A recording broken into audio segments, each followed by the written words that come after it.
Good morning, everybody. Good morning. Hello. Thank you for coming. Hello. Yes, thank you. That was yeah, thank you for joining us. I'm trying to sort out the pictures so that I can see it.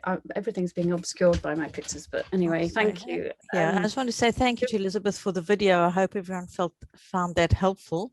So Janine and Elizabeth are now here to take your questions, and you can use the chat as well. So maybe while you're thinking of a question, if anyone wants to unmute and ask a question, please do go ahead. Is someone unmuting? Nicole. Hello, Nicole. Are you going to unmute? Welcome. It's great to see you here. Thank you. I did it. Thanks. Thank you. I really did like the video. I do like the model of the classical conversations. It's very fascinating. And it seems a lot more useful than how I grew up learning. I think Elizabeth mentioned how her son struggled with trying to understand what he was memorizing. And I still have a hard time with that to this day. Anytime I have to learn something, I always find myself trying to understand why or how without just going straight forward. And I tried to learn Portuguese and I struggled because I couldn't understand why they would do this or why they would do that. And anyways, I realized it definitely has an impact on your learning, because learning a language, I still haven't fully learned Portuguese because I just don't understand why. I did want to ask, as far as with the program and the memory work, does it leave time for you to do other interests with your children, or because mine are so young, learning through playing, those sorts of things as well? It leaves loads of time. In fact, I think most families find that for foundations, which has the memory work part, it's only up to about half an hour a day. And then the rest of it is wide open for however your family wants to pursue education.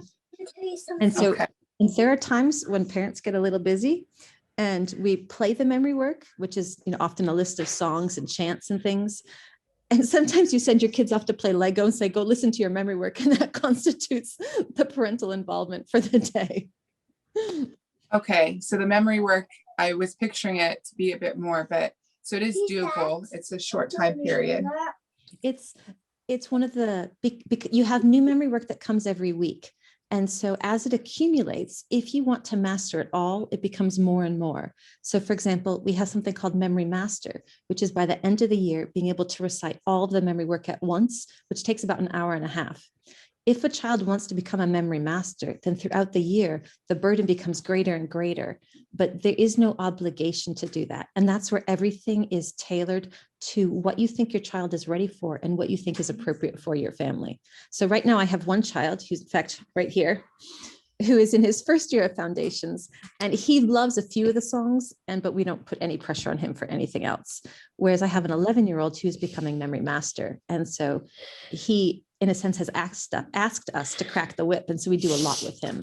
It is completely scalable and tailorable as your family sees fit. Okay. Perfect. Thank you for answering the question. Sure.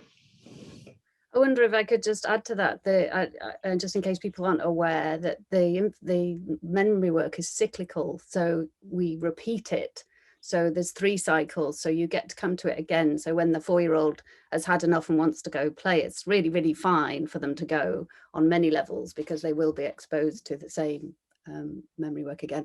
And also I was just on a call a week or so ago with some of the content development people in the States, and one of the quotes there that that was very memorable for parents with young children was, go to the library, go to the zoo and take a nap, because if you're home educating, it's a marathon, not a sprint. And the memory work fits in really well with that, because you can listen to it in the car while you're going to the library or the zoo, and you don't have to stop life. It's a way for you to carry on with life. And the other thing, when we started home educating, I remember Cambridge or Oxford University, sorry Elizabeth, I'm not sure which one it was, released, parents were asking, what should we do with our children to make sure they can get into Oxford and Cambridge?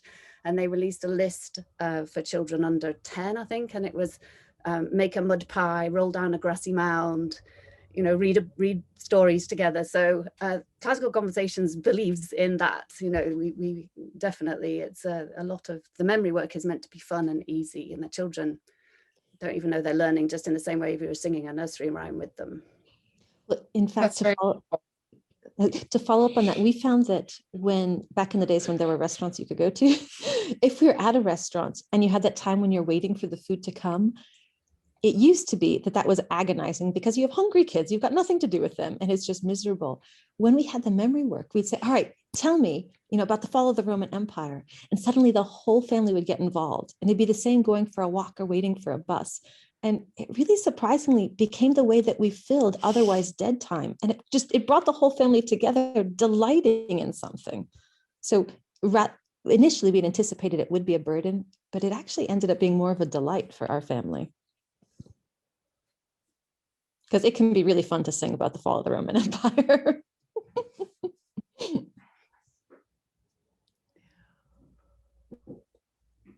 Thank you for sharing that tip as well. We tend to be in this dilemma when there's anything to wait, or if there's a long car ride or something, it's what do we do? But that's true. Memory work, actually, we could do that now. And a lot of the songs that we sing in the car ride already, my kids, I always hear them singing at home anyways. So they do really learn a lot through song. Yes, our favorite right now is Pearl Harbor. We do a lot of dancing to Pearl Harbor. Oh, that's nice. Is it right? Yes. Elizabeth, hi. I just wanted to, you were saying that the main title of your speech was that you wish that your graduates would have learned what you're learning now with classical conversation, with classical education. Could you tell me what is it that you think that they have missed the most? What would you pencil as the most important thing they have missed of that education, which is what we are getting, particularly more subscribed into the classical conversation model? Sure. To kind of summarize what I said, so at the foundations level, graduate students struggle to distinguish between the information that's most important and the information that they can ignore. And so it's the developing that hierarchy and focusing on the central information and memorizing it and recognizing that devoting their time to something core is a means of accessing everything. So for an example from the Christian faith, if you memorize the 10 Commandments, and if you spend time really, so first of all, you memorize them, but then as we're adults, we think about them, you find that the rest of the Old Testament law is wrapped up in those 10 Commandments. And in fact, every single Jewish law is part of what some call a trajectory that comes from the 10 Commandments. So it can all be summed up and held in nugget form. And often the job of a graduate student is to find what are those nuggets that summarize, that's a handle for everything they need to deal with. So that's from the foundation side. From the essential side, the whole idea of building the system that accounts for everything. And I tried to summarize it as the order of the questions. When they are struggling with data not yet categorized, they have to figure out what the categories are. And you figure out what the categories are by knowing which questions have priority. And I find that the graduate students, they think they have to account for everything all at once. And so what they often need to be, in fact, what I did yesterday on a Zoom call with a master's student was to say, you've got to know where to start and then deal with the questions at that level and then move on. And this is actually the same conversation with the organizing your own data versus how you present it. So she's actually working in Old Testament, and she has a certain amount of data, and she's struggling with how she should best organize it. And when I told her what I thought would best communicate to her audience, she was horrified because she said, but that's a horrible data structure. I said, the solution here is you have an appendix. In the appendix, you can have a nice, neat and tidy reference system, which is exactly how you think it ought to be organized. But when you want to communicate it, it has to be completely differently, because communicating is different from your own understanding. And I thought it really funny because I had just recorded the talk and then I was repeating the talk to my master's student. Oh, actually, one more question. Just one Mhm. more question. Yes, right. When Oh, sorry, we're can I just saying we're- interject there? when Yeah, they were sorry, I saying, think they were asking why is this way? Or when they are learning about Charlemagne, how when they say, why do we need to learn about this? What is the answer that you give to your children? We find that we haven't had to deal with that so much because they recognize that some things they just have to do. And this is where I see CC as the barest minimum of what kids have to do. It becomes this skeleton, and that's just not questioned. We have to memorize this, but they're not obligated to go do any more at the younger levels. So I've purchased a whole raft of the who's who, or like who was Charlemagne, who was this or that books. And it really drove me nuts because at first nobody touched them. I thought I bought all these wonderful books about things that we're doing in CC and nobody's interested. And then a few years later, and it's because, of course, I was an academic parent pushing things way too much. And I learned to just be patient, let them do things at their own pace. I require the memory work. I don't require anything else, which meant for years there was nothing. And then suddenly somebody has a voracious appetite, reads all this material and is telling me things I never heard of. And it's because at the right time, they had the interest and they had the resources at hand.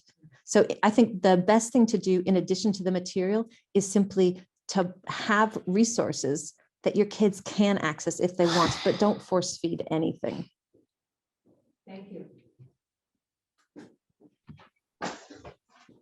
Thank you. I just want to check, Bianca, have you got two devices on, because we seem to get sound from two sources? The problem is they're Yeah. actually in the same room with me. Yeah. We're at a Oh, holiday okay. with a Okay. whole So I'm bunch of hearing the echo there. families. Okay. No problem. Okay. So we just need to watch that for the sound. Are there any more questions? We'd love to be challenged. Challenge us. Or also, I guess I have a question because we get this quite a lot. What if you're just hearing about this information and all you're thinking is my children are too old? I'm sorry. I had somebody whispering into my ear. Could you repeat that one more time?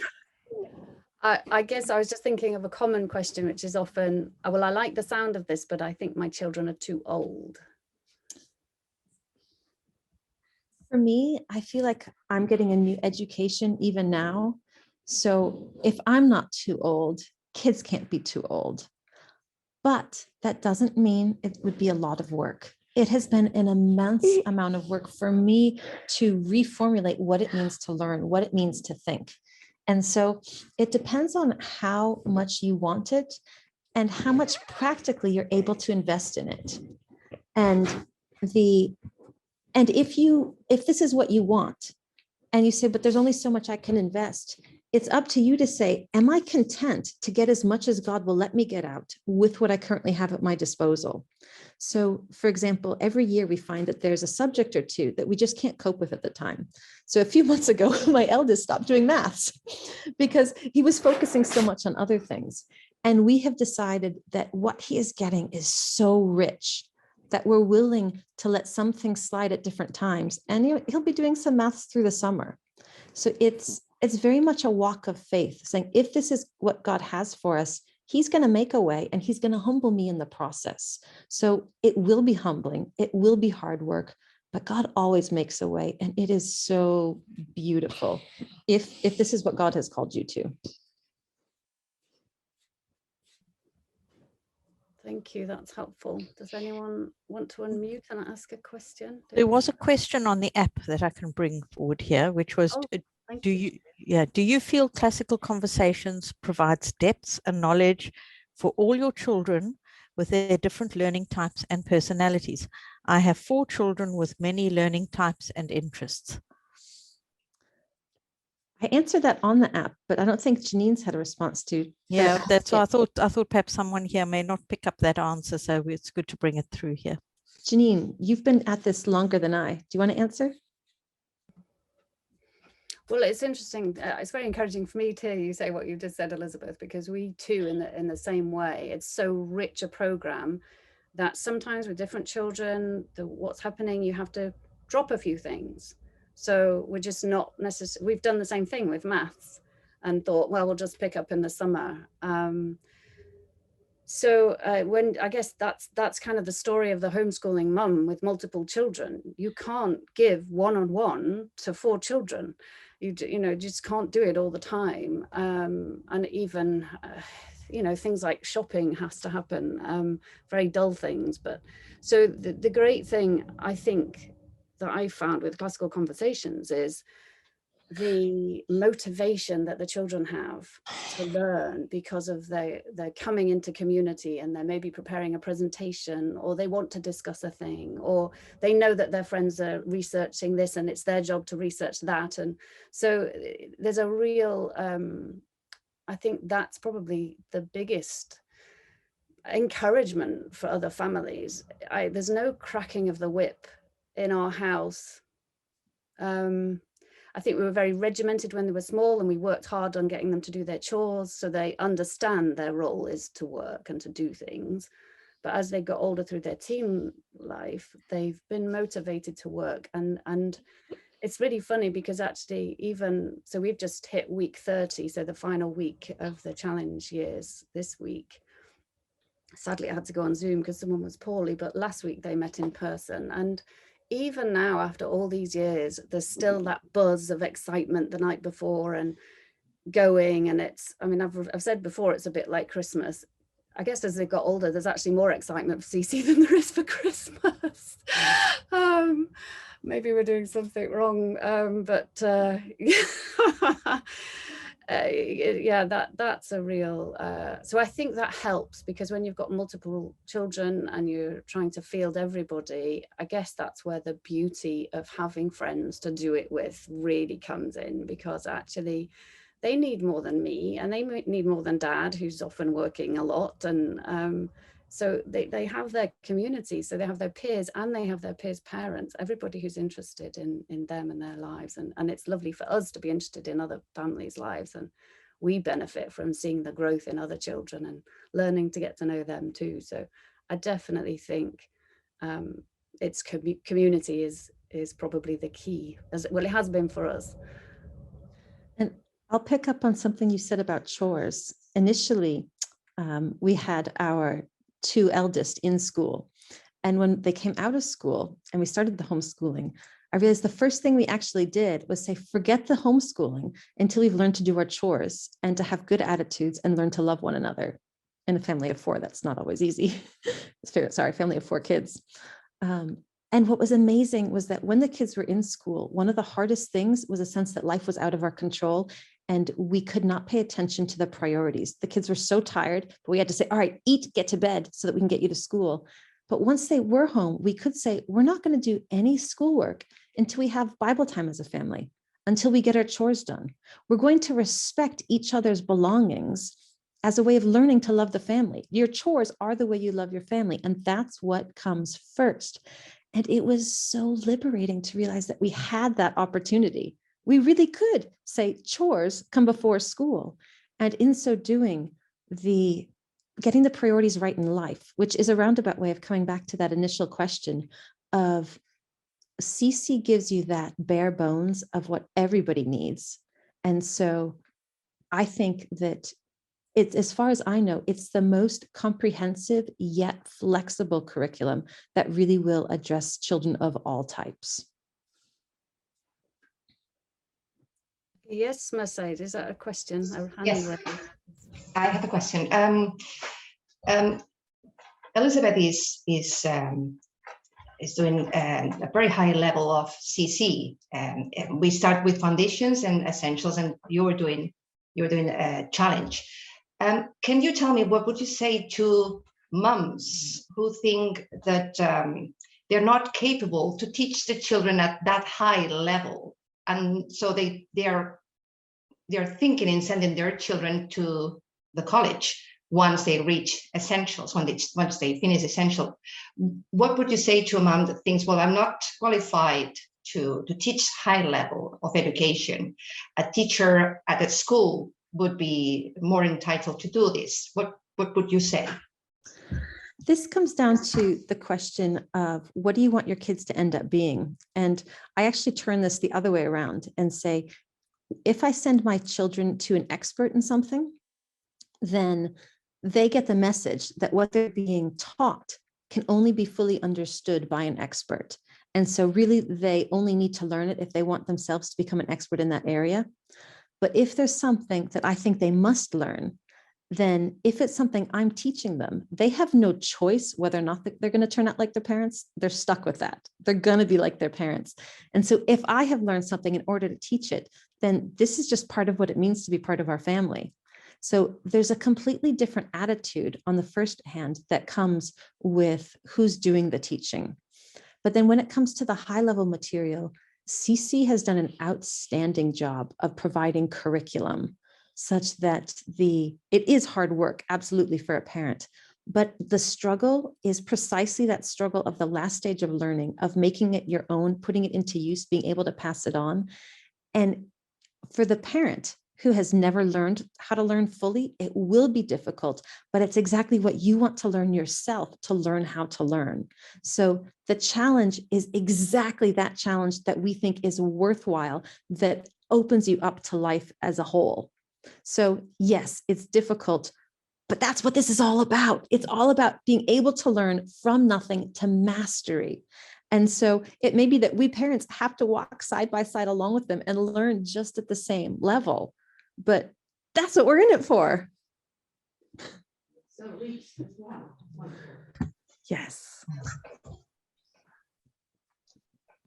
That was a really good question, I must say. I missed her final comment. What did she say?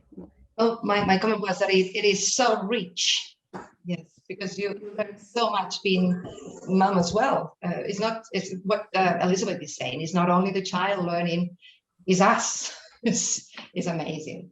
Amazing. Thank you. Well, thank you. It is a good question. And I think, I guess this is in a way, you've touched on what I think is one of the big secrets about CC. When I say secret, I don't know if it's the right word, but I guess it's one of the surprises, maybe is a better word, because I have yet to meet a mum who, when you discuss the program and then they say, okay, where do I sign up? And you say, well, actually, it's a program that we do as parents. So kind of you're the tutor. So, we need a tutor or we need a director. And I've yet to meet a parent say, yep, that's me. I've been waiting to do this all my life. I am the woman for this job. Everybody just says, well, I don't think that's me. I couldn't possibly do that. And I'm the same. I did that for years. It took wonderful Yinka Hurst, to come over from America, having seen it in practice in America, to dispel some of the mystery and see a real life person doing it and realizing, oh, she's just an ordinary person. I mean, she's not actually, because she's extraordinary. She's tutoring with a baby in the hand, with a baby in arms, with a bump. Everybody can do this. This is not for experts. This is for people who want to learn. And this is I think Elizabeth's talk articulated it really well, that hopefully I've understood what you were saying there. But I think the fact that I think we have a problem in our society, and this is what this conference is about, because we're not engaging with the big issues in the world.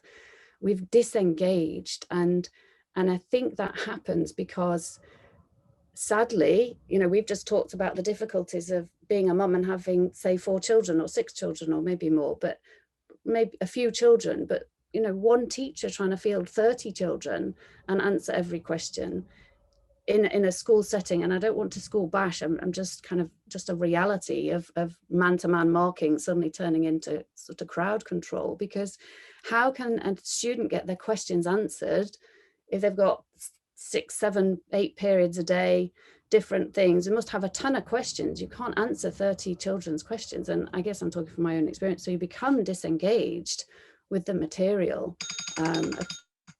And I guess this is the thing that I think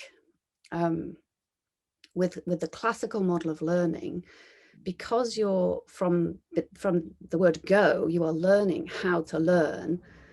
You don't think about how to learn. And because God's wired us naturally to learn and to absorb information, so we're going with the grain of learning, that keen interest with learning and being engaged with life is not something that you ever have to wrestle with. It's just something that's there with the students. And yeah, I've forgotten where I was coming from with that. I hope that's answered what we were talking about.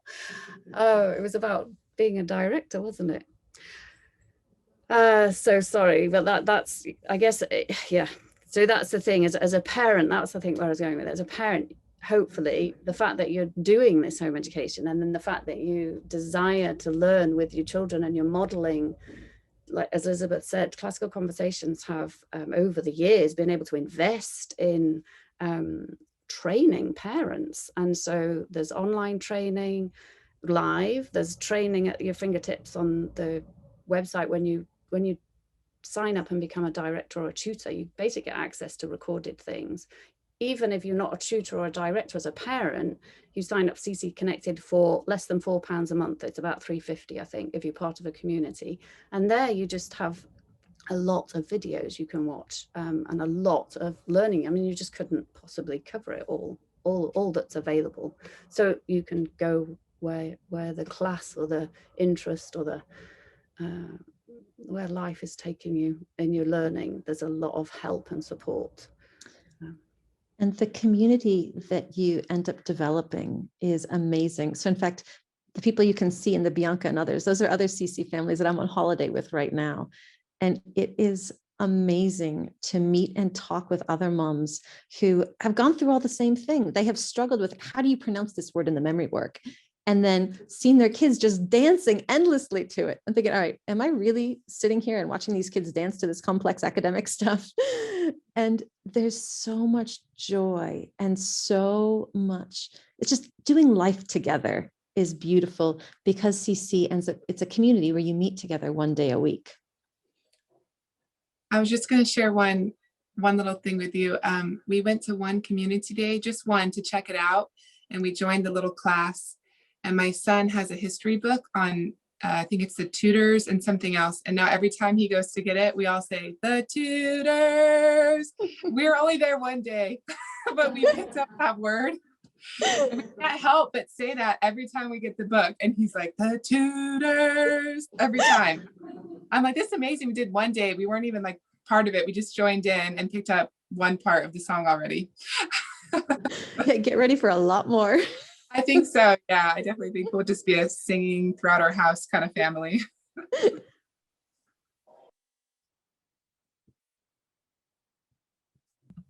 Thank you, Nicole. Yeah, that is a definite experience. There's also the waking up at 2 a.m. with them going around your head. Well, we won't talk too much about that bit. Yeah, I was just wondering if there are any last questions, because we'll probably need to bring the session to a close shortly. I guess I had one last question. If there is the one, Nicole. Yes, go for it, please. I'm going to say thank you. Thank you for your time. Oh, sorry. Thank you. One question, Elizabeth, just in case someone's thinking, I'm quite happy with what I'm doing. I don't really want to join a community. You just mentioned about questions and learning good questions. And I just wondered if you've got any tips on that. On any tips on, sorry, learning good questions. On asking good questions? Yeah, as a parent, how do you learn to ask good questions? So CC tries to boil things down. We have what are called the 5 common topics, which really go back to Aristotle, where the first thing is to define, definition, comparison, circumstances, relationship, and testimony. Sometimes you don't know where to start. You go to the 5 common topics. You start with, well, what is it that we're talking about? What can we compare it to? What can we relate it to in terms of what happened before, what happens after? And we provide actually the tools for how to start asking questions in an exploratory way. And you start first with something that does not have a specific aim because you don't know where you're going. First, you're just exploring and asking questions to find out what's out there. And once you've explored the territory, then you start to understand what are the questions that are valuable in this particular case. But that's all a process. So I say start literally with the 5 common topics when you just need to figure out the initial territory. Yeah, good. That's helpful. And they've developed the names thing too, haven't they? When I started CC, they didn't have names. So this is something you can do with the little one. Each letter in name stands for naming a thing. So when they have Attending, memorizing, explaining, expressing, and storytelling. And you can find out more information about these things at Free Parent Practicum too. These are being run up and down the country. Some are live in person and some are going to be on Zoom because of difficulty securing a venue at the moment, but there definitely are some live. So we're going to have those on the website. We have our Cambridge one on May 31st for anybody interested. So you're very welcome to come to those. And I guess it probably is worth mentioning, if you did want to read about it, there's the Dorothy Sayers article, if you haven't come across it, which is free. If you just Google Dorothy Sayers, The Lost Art of Learning, if a PDF at the end, then you'll find the free PDF you can print or read. And if you wanted to read more about Lee Bortins and what she said about it, there's she's written 3 books for each stage of the trivium: the core, which is the grammar stage; the question, which is the mid-teen stage; and then the conversation, which is the rhetoric, the final stage. So and depending on the stage of your children, you might find those helpful. Do you have a classical conversations chat going on the app? Because you could perhaps write some of those things into your discussion group. Yeah, that'd be helpful. Good point. Yeah, I mean, everyone's available on the app. You want to get hold of anybody, it's fantastic. Ask your questions. This is a great opportunity. Great. Okay, shall we wrap that up then, ladies? Great. Thank Okay. you. Thank you, everybody.